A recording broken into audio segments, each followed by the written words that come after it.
right, awesome. All right, hey there, my friends. I am here today. We're open today for Ask Me Anything sesh, and also answering any questions that anybody has about enrolling in Fully Booked Business Club. Enrollment closes tomorrow. So if you have questions about that as well, you can ask me those questions too. And I'm just going to start diving in. So I have some questions here. You can go ahead and let me pull this up here. Okay.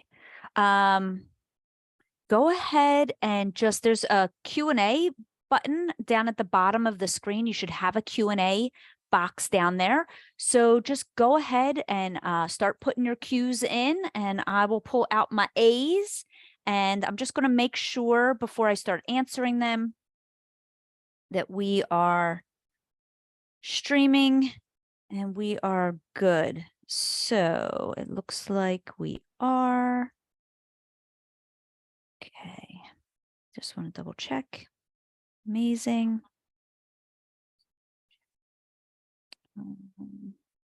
I've got to figure out how to take this one thing off. Okay. All right. So we're going live. We're sharing the questions. Okay.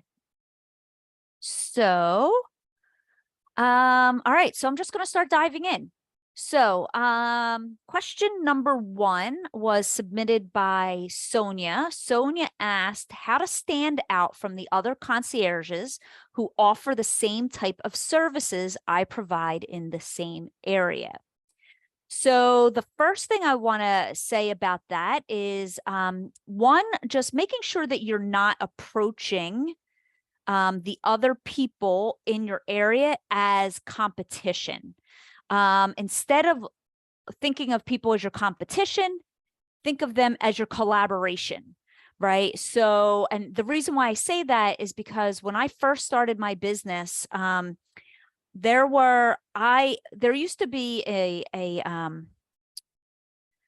oh my goodness gracious. There used to be an industry specific association that I used to belong to.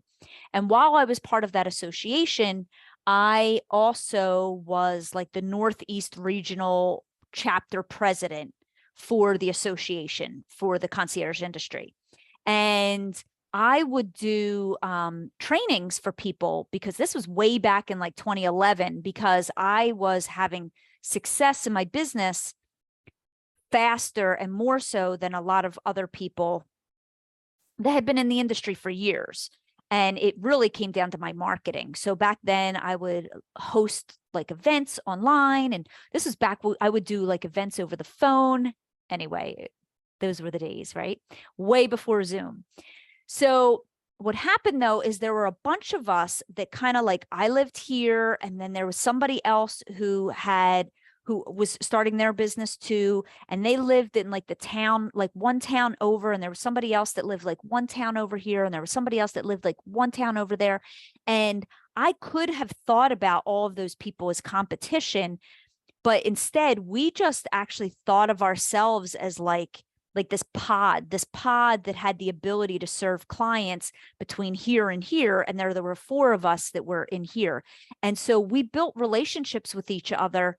So like if I got a referral or I got a request for a service that was further here, like where the other person was set up, I would just refer the client to that person. And then that person did the same thing for me. And the same person, like I'm right on the border of New Jersey, and my concierge friend who was on the Jersey side, she would do the same thing. And then I would do the same thing. And we just worked more as a collaborative network than competition.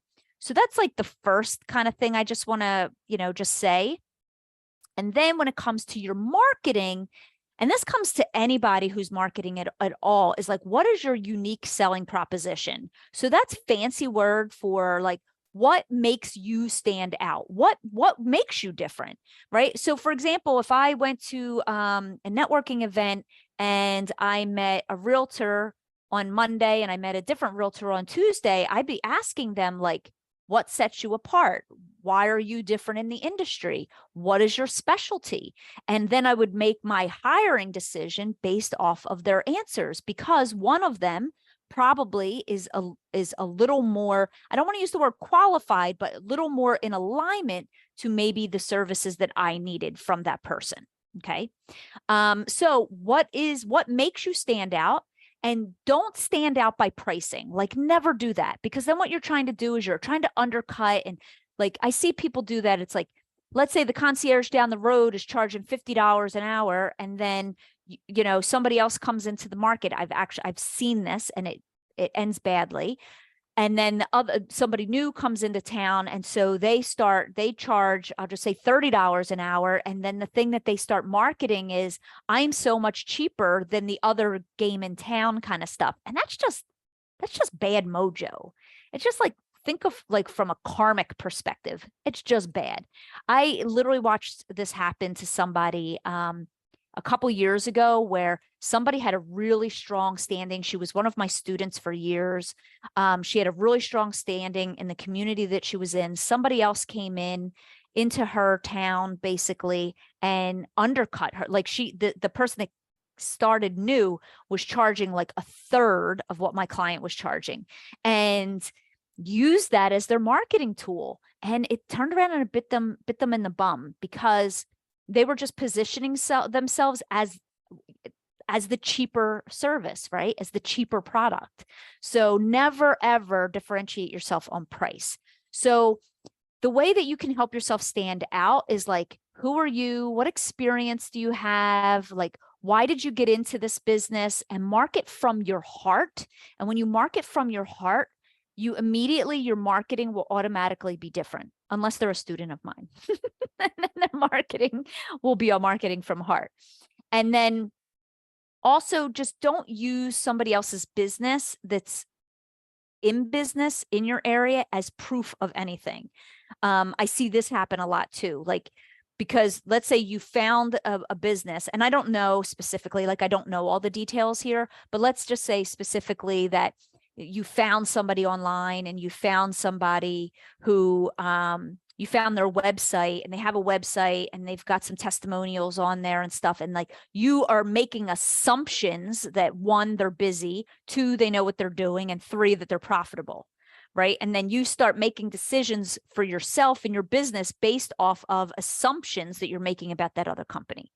Now, that doesn't mean that they're not busy and they're not successful and they're not all around great human being, but don't use that as, because I always talk about, like, a lot of people try to copycat in this industry. People do it in all industries, but people try to copycat, right? So they go and they find somebody's website and they copycat somebody's website. First of all, that's plagiarism. You're not allowed to do that. That is copyright infringement. Don't ever do that. But what they do is they start like copying stuff that the website says, assuming that they're getting clients, but you don't actually even know if that person's getting clients. So your marketing should come from your heart. Your marketing should always differentiate you. So that's how you do differentiation. Okay, how to market to working moms. So basically, this is marketing 101. So you decide who you want to help. So in this case, this was for Casey, how to market to working moms.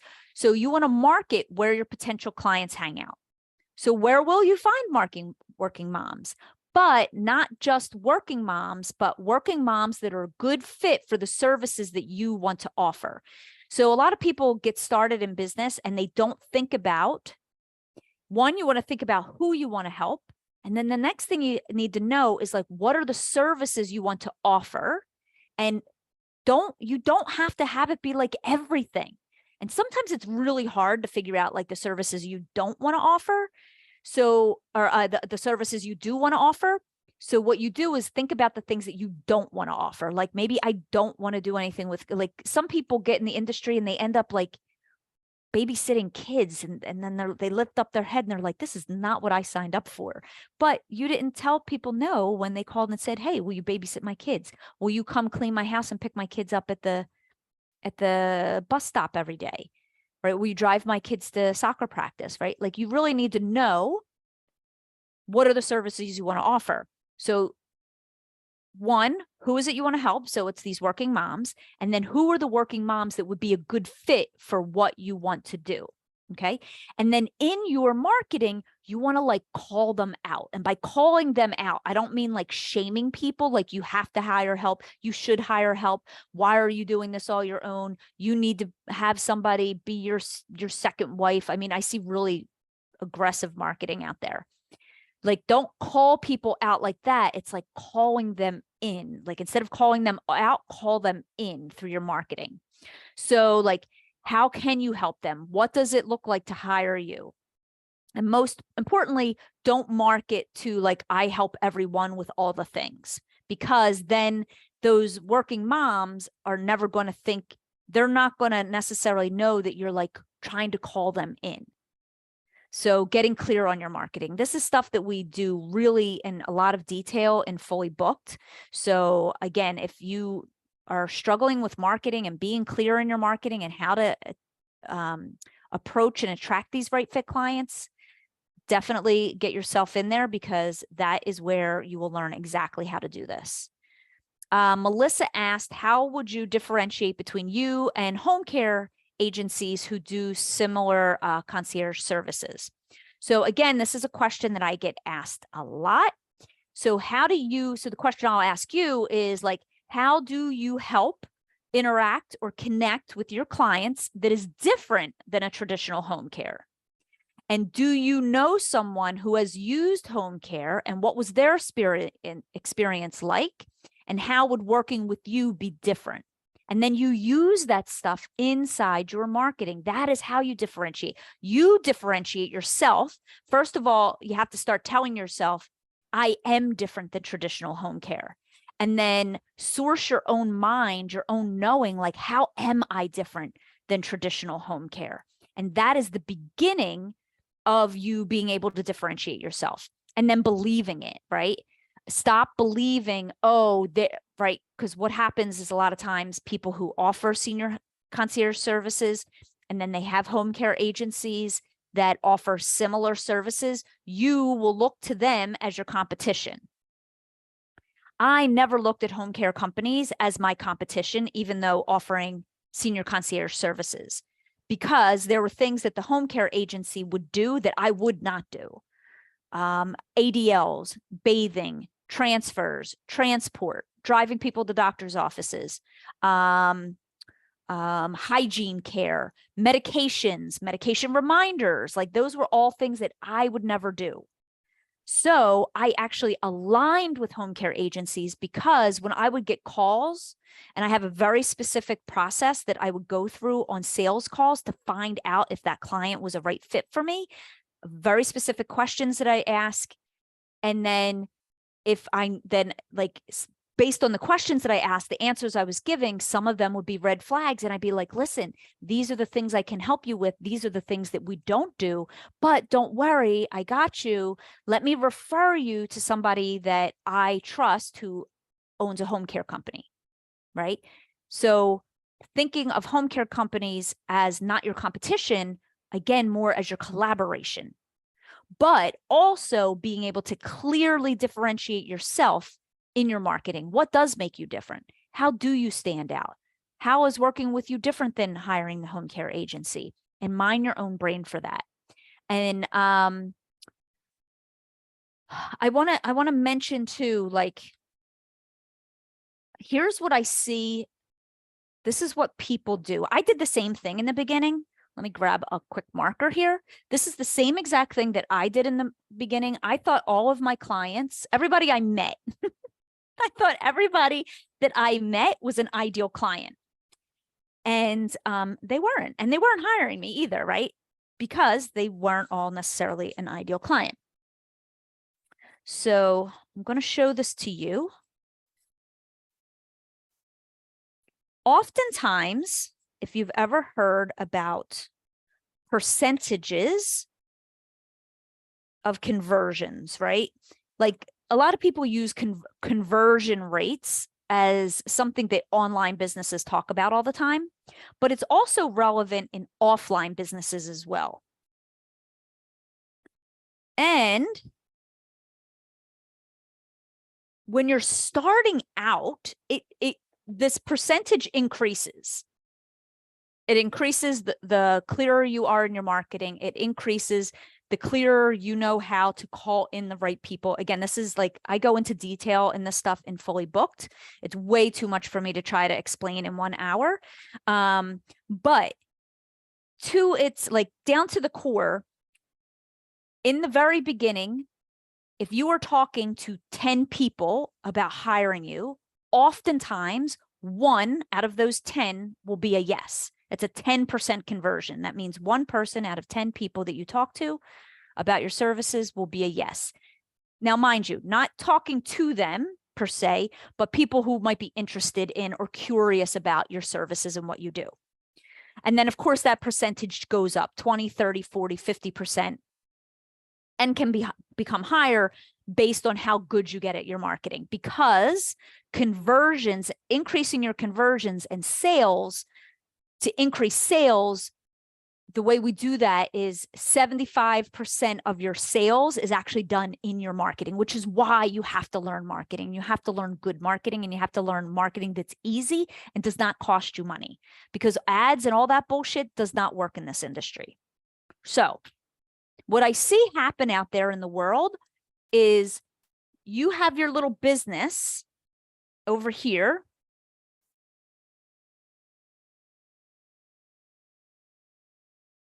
And you're talking, we're just going to say you're talking and you're putting your marketing out into the world. And what happens is most of the time you're marketing, you are actually marketing to all of these people, but this 1 person, this 1 in 10 is the person that's really, truly the right fit for you.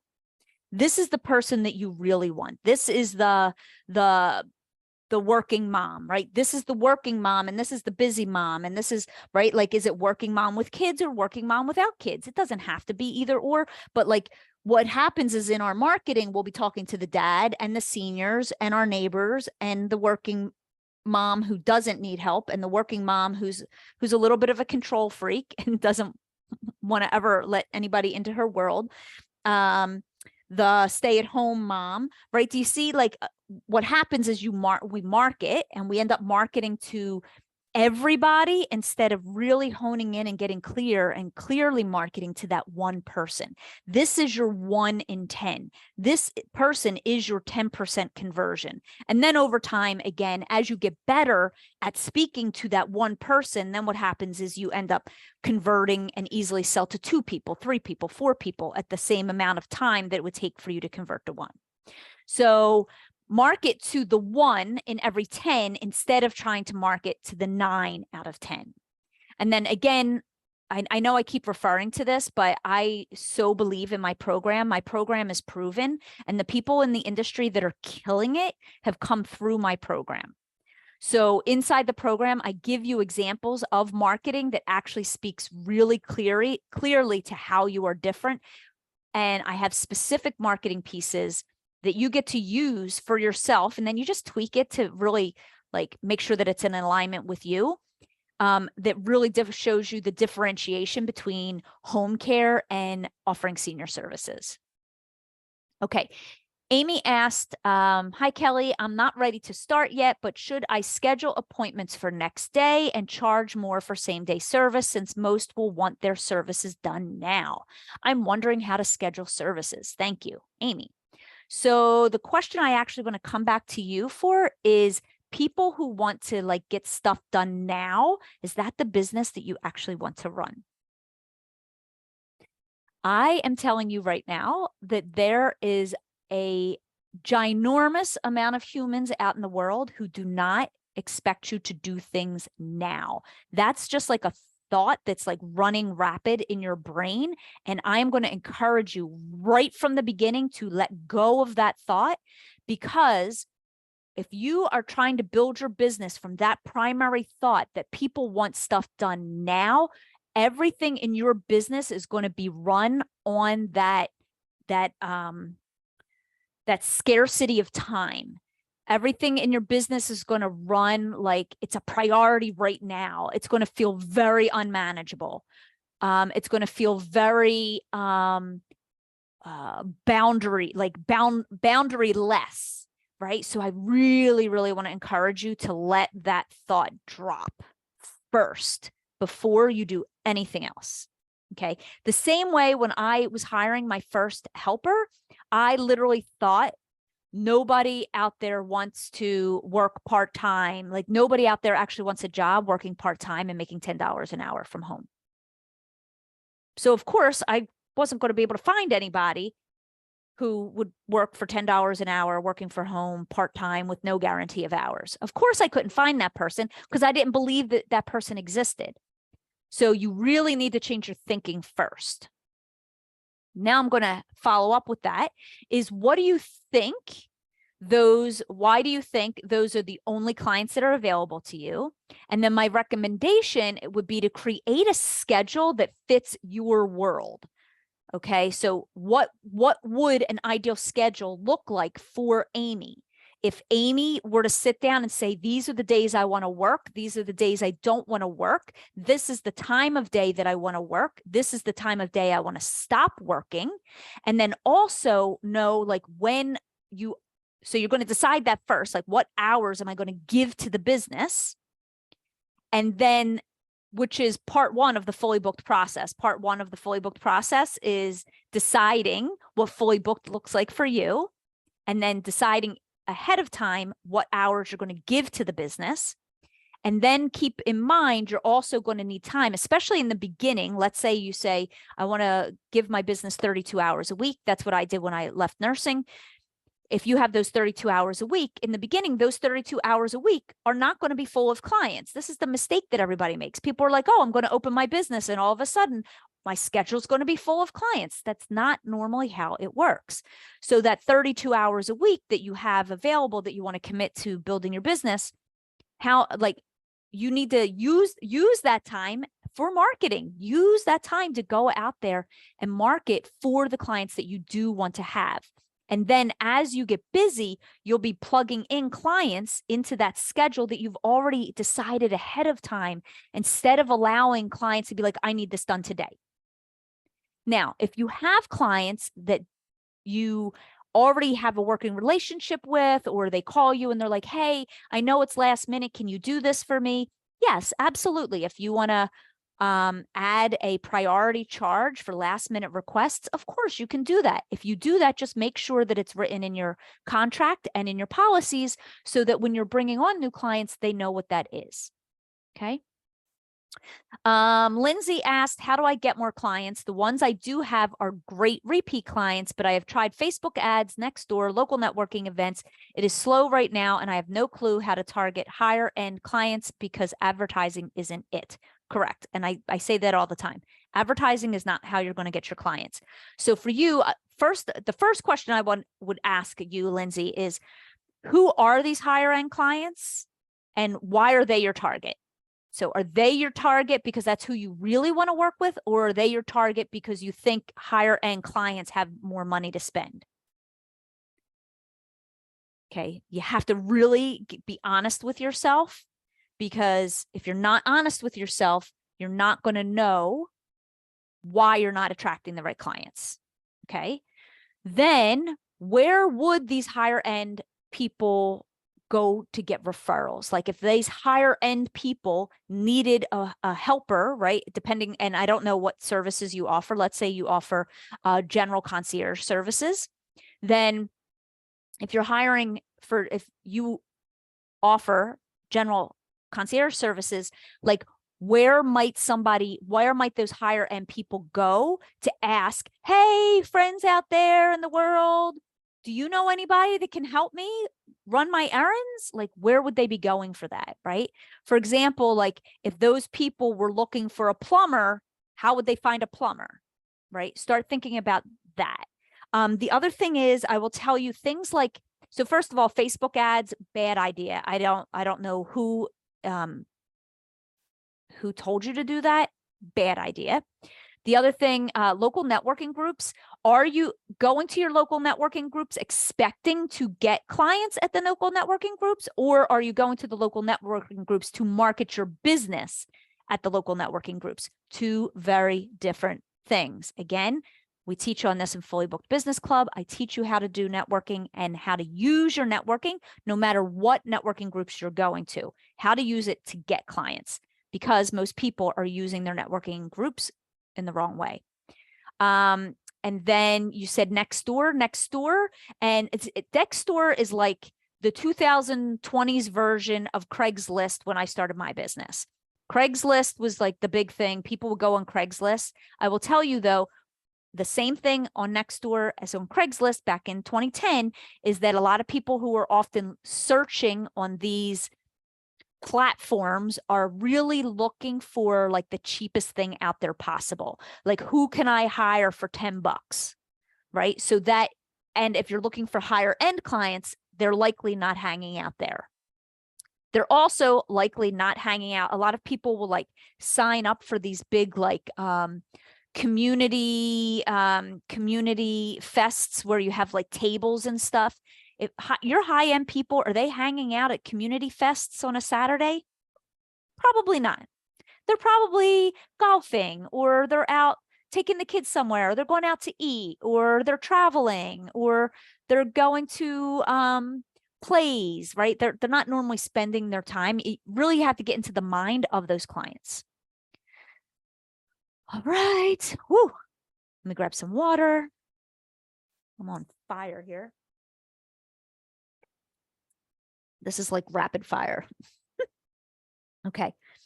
All right, let's see. The next question.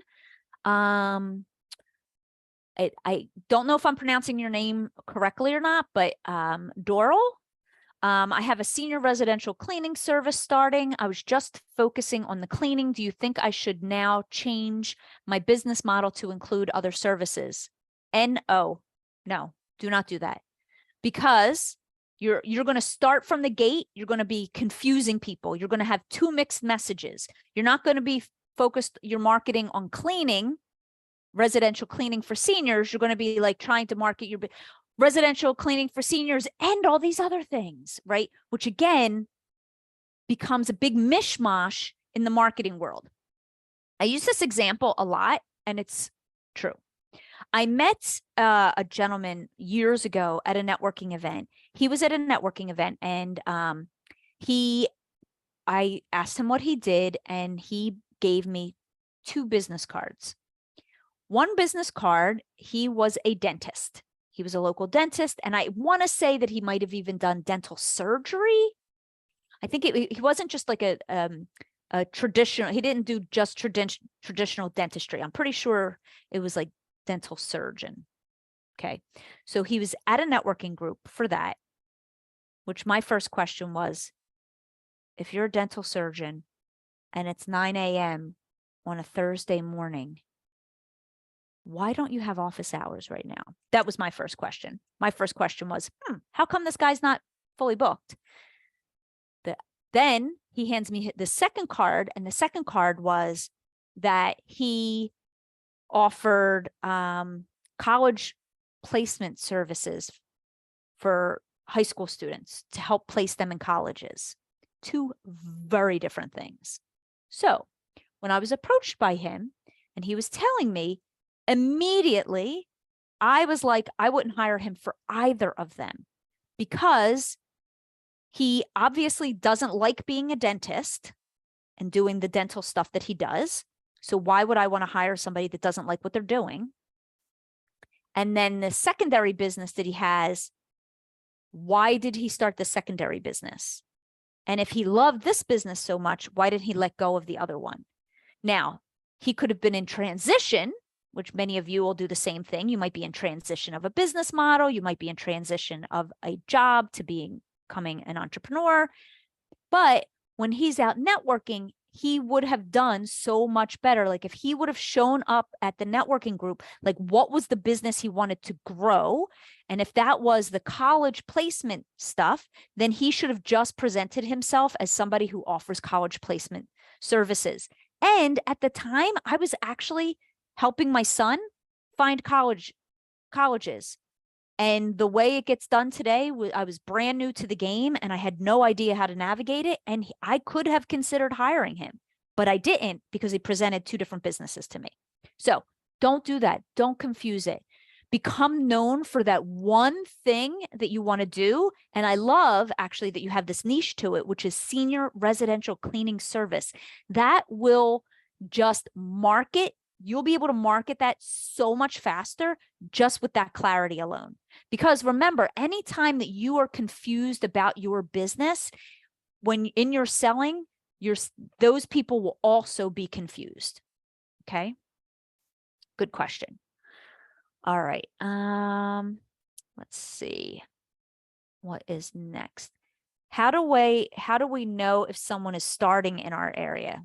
Oh, I don't know. If you're anything like me, Elizabeth, I was at the gym one day and I had a woman come up to me, tap me on the shoulder and said, "Oh, hi, I'm your competition."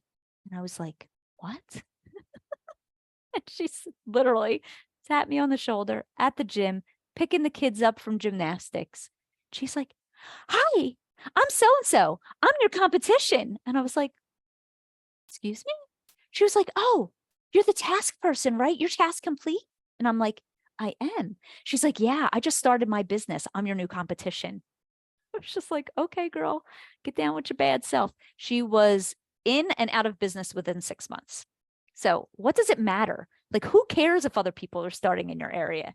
Like, if that's where our brain is going and that's where we focus our time on, then we're always going to be worried about other people taking our business away from us. How do we ensure we won't be in the class with a possible competitor? I already answered that question. I don't believe in that, Elizabeth, at all. Because there are just so many humans out there in the world that need help, and not everybody's a right fit for you, and not everybody's going to be a right fit for the person down the street. Just think about it. How many banks are in your community? How many Starbucks are in a 5-mile radius in your community? People have their favorite Starbucks, right? There is no competition. Lisa, you're so welcome. I'm in the early stages building my business and I'm concerned about the exchange of payments. I don't have the funds to prepay for items, groceries, concerned about handling cash and cards. One of your videos talks about having the client get prepay cards, but I'm thinking that a senior citizen may have trouble even getting out there to get those. Yeah, so just take a check. Have your senior write a check for the groceries and have your senior write a check for your services. Just keep those monies separate in your account. That's the most important thing, is keeping, like, if you are setting yourself up as a business owner, as you should, then you should be, the money that you're making from the services that you offer, you really should be deposited in a separate bank, and it shouldn't mix and mingle with your own bank account. And then if you are paying for groceries ahead of time, or you're paying for groceries on behalf of a client, again, you just don't have them pay you in the same check, because then when you deposit it, let's say it was $100 for your service and $50 for groceries. If you deposit into your account, it looks like you made $150, but you didn't make $150. You made $100 for your services. The $50 was just to cover the expenses. So they can pay you by check. And with the, also, like, if you have a client that's going to use your services regularly, you could say to them, "Hey, we're I'm going to set up and go do your grocery shopping on a weekly basis. It might be easier if I had a prepaid gift card, and then you could go to the store and buy that prepaid gift card for them." Okay, there's just so many ways you could do it. You could also stop by and see them first and get the money to go buy the groceries, and then have them pay you for the service also. I mean, just get creative. What works for you. Yeah, that's it. The mic I use is called a Samson. It's a Samson PXD. I will tell you that these are like old school. The ones that are out now don't really work as well. I have one that it just lays very gently. Okay, let's see. Next question. My issue is finding the right staff. How to fine tune this? Everyone doesn't like to drive or house clean or yard work. Should I find staff who specialize rather than jack of all trades? We offer non-personalized domestic home care.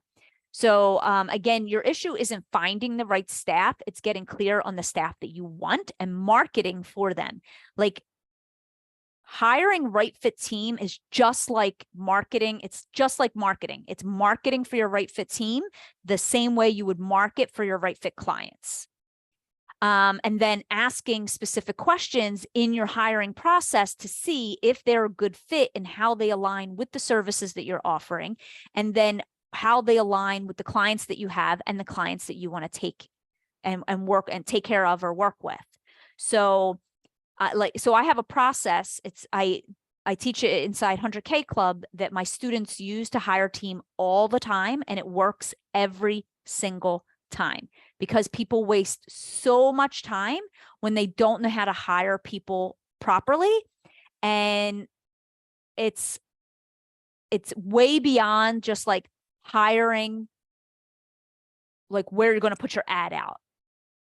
Like I literally had a 100K Club student today share her big win that she just in the past 3 months, we got really clear on who she wanted to hire. She interviewed people using my hiring process. She hired them. She onboarded them. She created her onboarding process. She made sure that she was profitable doing it, because these are all things that people make mistakes about when they're hiring other people.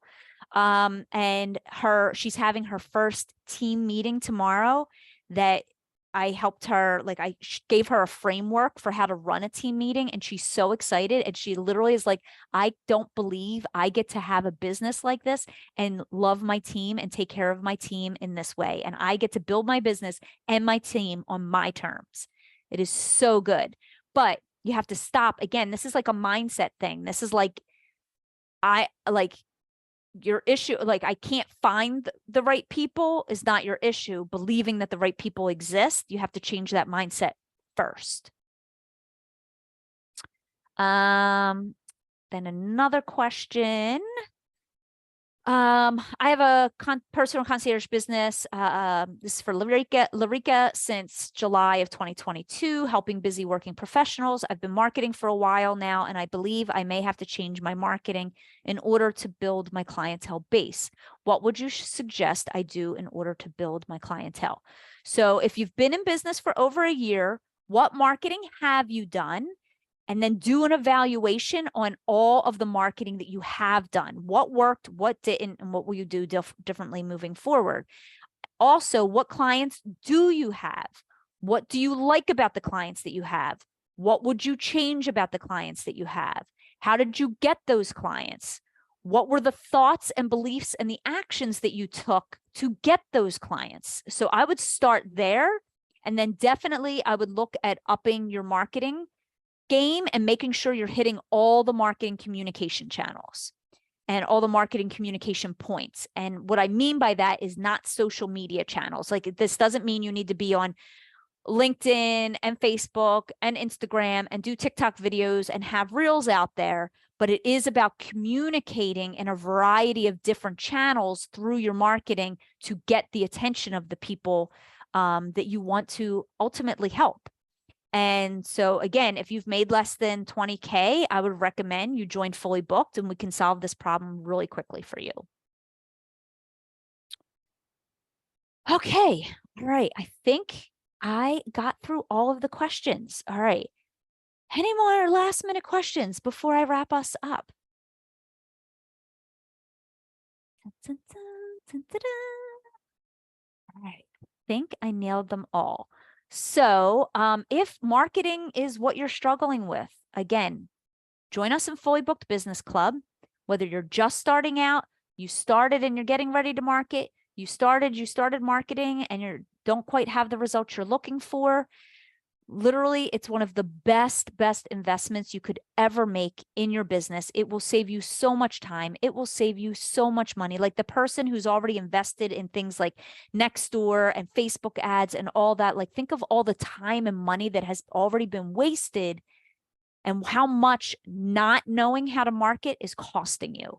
The people come in my program, they make their money back in 30 days, 60 days, 90 days. Some of them take a little bit longer. It depends on how fast you start implementing. But I will tell you that the people who are in the industry that you see that are rocking it right now, most of those people have come through my coaching programs over the last 9 years.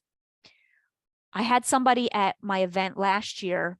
She started working with me literally during COVID in 2020 and started her business during COVID 2020. It was April, May of 2020. She made $45K in her first 7 months of being in business. The next year, she made a little over 100. Last year, she made over 250. This year, she is on track to make $450,000 in her business helping seniors. And she does not do any ADL care. She does not do anything like with medications. She learned how to market. She learned from the ground up how to market her business. That is foundational marketing that she still uses today at the 450K mark. That is why joining Fully Booked and the 2K investment is the best investment that you could ever make in your business. You do have to do the work though. So, I mean, I don't want to say if you're the kind of person that doesn't do the work, it's not going to work for you, but that's true. Like if you're not going to use the information, if you're not going to put it into play, then it's not going to work. But you're also doing a lot of things now that maybe are not working. So come in, learn what to do, get out there, make the impact you want to have on your community, and create the business that you want. All right. Fully Booked would be a write-off. Yes, absolutely. It's completely a write-off. It's business coaching, it's personal development, it's marketing training. It's all comes under your taxable deductions for your business. And it doesn't matter whether you are doing sole proprietorship or you're an LLC or an S Corp or a C Corp. It doesn't even matter if you are just doing it as an independent solo practitioner. It still would come under your tax deductions for running your business for the year. Yep, great question. All right, my friends, have a fabulous rest of the evening. And yeah, so I just want to speak real quick about some of the bonuses when you do enroll. Again, enrollment closes tomorrow night. This is our last enrollment before the end of the year. Some of the bonuses that come with it's marketing, it's pre-recorded modules, it's live coaching twice a month as a group. We have workshops once a month where we like roll up your sleeves and we do work together that's all marketing related. We cover marketing, sales, mindset. We don't cover team in Fully Booked because that's more advanced. That is 100K Club. If you come into Fully Booked, and like a lot of people start in Fully Booked, and then once they're bringing in, increasing their revenues and really dial in their marketing, then they'll go to Fully Booked to learn how to automate their marketing and bring in a team and work on profit and time and team and systems and all that stuff. So if that's what you need, that wouldn't be the right program for you. But then we also have, there are bonus trainings in there, pricing. We have a bonus pricing workshop that I do live that's in November.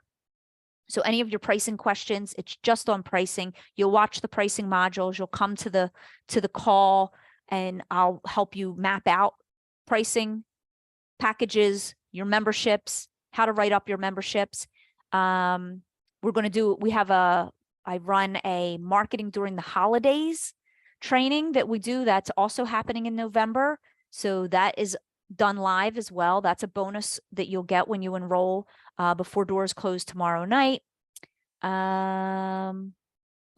There's so many swipe files in there, pieces of marketing, everything that you really need to really understand and hone in on your marketing. We have our call. I said we have our calls every month. We have a Facebook group too. So if questions pop up along the way, in between our calls, you can post them in there. Trying to think off the top of my head. Those are the core bonuses. And then if there's a 1-pay, a 2-pay, a 3-pay, or a 4-pay payment plan. A lot of people choose the pay in full if you can, because when you do the pay in full, you'll also get the contract bundle, which is a $497 product, gives you your contracts, your policies and procedures. It's all of mine that you get to basically copy and paste and tweak to fit your business. It has like operating hours, how to handle cancellations. It's all outlined on there for you. Plus that bundle actually comes with training too, where I basically go through and I'm like, okay, this is what you're going to fill out here. This is why you want to sign this. Make sure you have somebody initial this. You're going to use this document for this. You're going to use this document for this, so that you know how to use the documents. Because some places, like, you might be able to go online and just buy documents, but in the program, I show you how to actually use them in real life in your business. Okay. Okay, my friends, you are so welcome. Thank you so much for hanging out with me, and I will see you around the interwebs. Bye.